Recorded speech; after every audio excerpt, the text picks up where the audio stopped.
Hey, yo, what's up, YouTube? It's your boy, Ashton Jackson. And in today's video, I'm going to be talking about the Dallas Cowboys and the ramifications of the Dexter Lawerence trade by the New York Giants trading Dexter Lawerence to the Cincinnati Bengals for the 10th overall pick in return.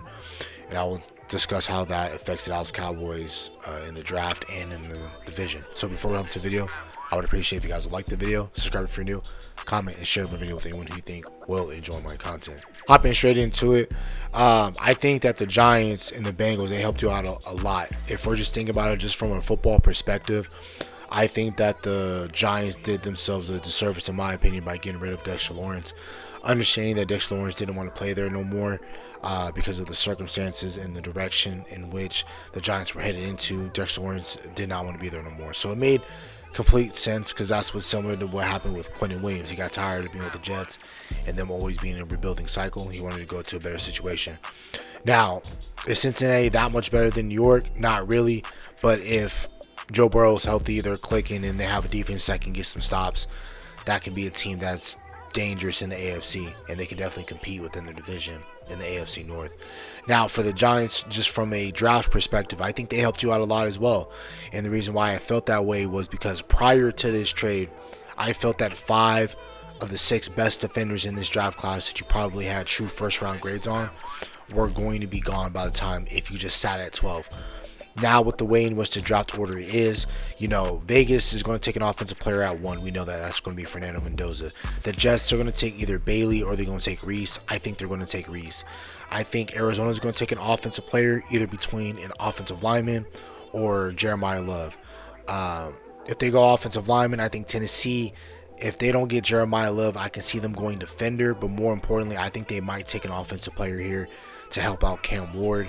Number 5, even before the Giants traded away Dexter Lawerence, I felt like the Giants were going to take a defender before the draft even started. In my opinion, I thought it was going to be either between Downs or Styles.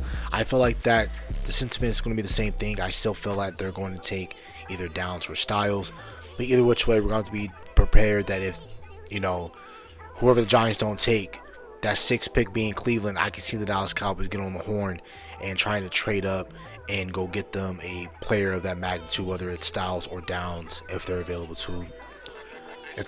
at 6. I think 7, Washington, I think they could go defense, but they paid a pass rusher and all off Owe. I feel like they feel decent enough on defense to not necessarily draft somebody in the first round. I definitely do feel like they'll draft defense the rest of their draft. But the reason why I feel like they go offense here, either Cardinal Tate or Jordan Tyson, if Jordan Tyson is available, is because Jane Daniels, believe it or not, he's into his 3rd year. And if Jane Daniels has a really good year, again, the Commanders, they're getting to that 3rd year of that contract, where after that, the next spring, he's going to be available for a contract, and the Commanders want to know is Jane Daniels can be their franchise quarterback or not. So they're trying to surround him right now with enough weapons to make it worth that 65 plus or 62, 63 million they're going to have to pay him annually if he does ball out this year. And Jane Daniels' agent is going to have, I believe it's his mom, they're going to put the Commanders in a tough spot if Jane Daniels balls out with a new offensive weapon. They're going to have to pay him big money going into next offseason. Number 8, New Orleans. They got a 30-year-old quarterback in Tyler Shough. I'm over-exaggerating, but he's about 26, 27. So, still, either which way, I feel like they're going to try and place enough weapons around him as well. If Jeremiah Love somehow still available at number 8, I think that's where Jeremiah Love goes. He might go to New Orleans. The reason why I say he might go there because Alvin Kamara is contemplating retirement. They have, Kendre Miller out of TCU, came out like in 2024, 2023. I really liked him a lot coming out of the draft process. They have Devin Neal, who I liked a lot last year coming out of Kansas. But either which way, they're going to take an offensive player here. Whether if Washington doesn't take Cardinal Tate, I can see New Orleans go either Mekhi Lemon or possibly Jordan Tyson at that point. Number 9, Kansas City. I feel like Kansas City is going to take a defender. I think this is where Ruben Bain might go.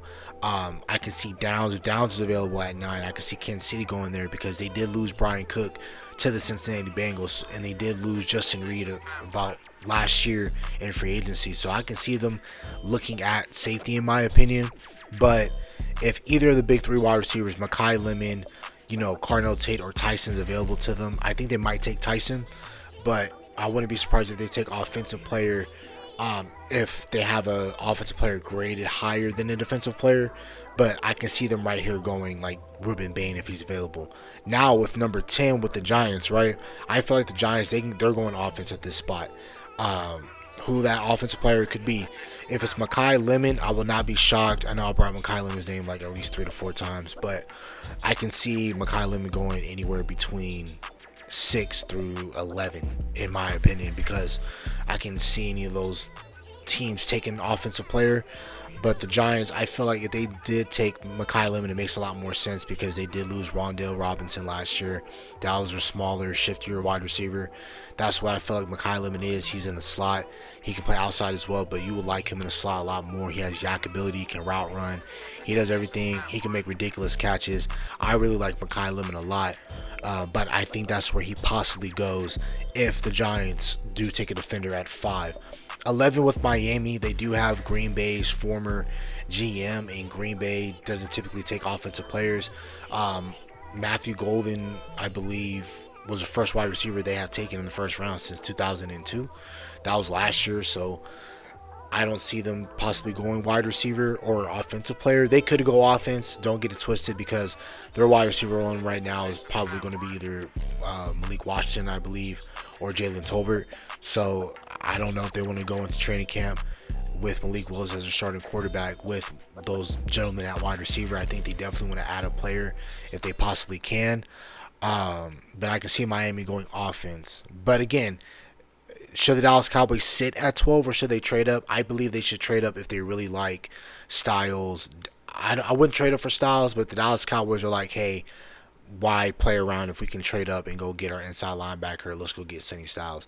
But I would rather Dallas Cowboys trade up for, Caleb Downs, Reese, if he's available at 6, which I don't believe will happen. But if he is, I would definitely call on the phone, try to go get Arvell Reese, Ruben Bain, or Bailey. If those are only four out of the 6 defenders I would trade up for. But I can also see if the Dallas Cowboys sit at 12, they can take Mansour Delane or a possible Ruben Bain. Because Kansas City, I think they'll go defender. I said Ruben Bain, but if they go Mansour Delane, Giants take, offense at 10, Miami goes offense at 11. I think Mansour Delane could be staring at you at the face at 12. And if you're Dallas, I would take a corner right now. And I would rather roll with Kobe Durant, Mansour Delane, and Savon Revel as your 3 corners. Because I have no faith and I can't depend on DeRon Bland. Same thing like I can't depend with DeMarvin Overshown. Now, anywhere between 13 and 20 is a crapshoot in terms of you can see the Rams taking the best offensive player. Baltimore, you can see them trying to address offensive line issue. Tampa Bay, they can fix anything on the offense since they did lose Mike Evans, but I think they're fine with Chris Godwin. Emeka Egbuka is going to take that next step. So I can see them going defense, try to bolster that defense a little bit more, especially since Levante David did retire. The Jets, I can see them going offense here since they would have taken a defensive player at 2. Detroit, they can go O-line, they can go defense right here. Minnesota, I think they're going to take Dylan Thieneman. Carolina, I think Carolina can take a defensive tackle, whether that's like a Peter Woods or something of that sort. But if at 20, if CJ Allen's available to you or even Akeem Mesidor, I would definitely do it if I'm Dallas. Or if you're Dallas, do try to get on the phone. Do try to get on the phone and you try to trade down a few spots to possibly pick up another day 2 draft pick to, pick twice in the second round, or pick twice in the third round, or have a second round pick late in the second round, then have another late third round pick. But if I'm Dallas, I'll try and wheel and deal that 20th overall pick to try and move down and pick up future draft capital, especially if you can trade down, let's say to Houston, or trade down to Chicago or Buffalo, and Buffalo or either Chicago, Buffalo, or Houston can give you a second round pick for a player they really like, and then you get a second round pick, you still have a first round pick, and then you got a third round pick, and you have your fourth round pick. I think that would be lovely for the Dallas Cowboys, because then you can really make something shake if you have 2 first round picks, 2 day 2 picks and a 4th round pick, and you pick what 5 times in the top 120, I think that would make a hell of a difference for the Dallas Cowboys if they can get blessed and get a really good defensive player at 12, trade down from 20, pick up another day 2 pick, and then just go from there. So again, I feel in good hands when it comes to the draft. Not necessarily who's making the selections, but necessarily that there are going to be some really good players available to you at 12, and I do see at least 2 to 3 of the top 6 defenders in this draft available to you. I can see Ruben Bain or Downs, or I can see Ruben Bain, Downs, or Mansour Delane available to you at 12. If the Dallas Cowboys even want to take Dramad McCoy at 12, I wouldn't mind that as well if they feel like they can do something with him and he can play. I feel like Dramad McCoy could be a potential suitor for the Dallas Cowboys at 12. So that's about it for the video. Hope you guys have a nice day. Stay safe, stay blessed. Bye.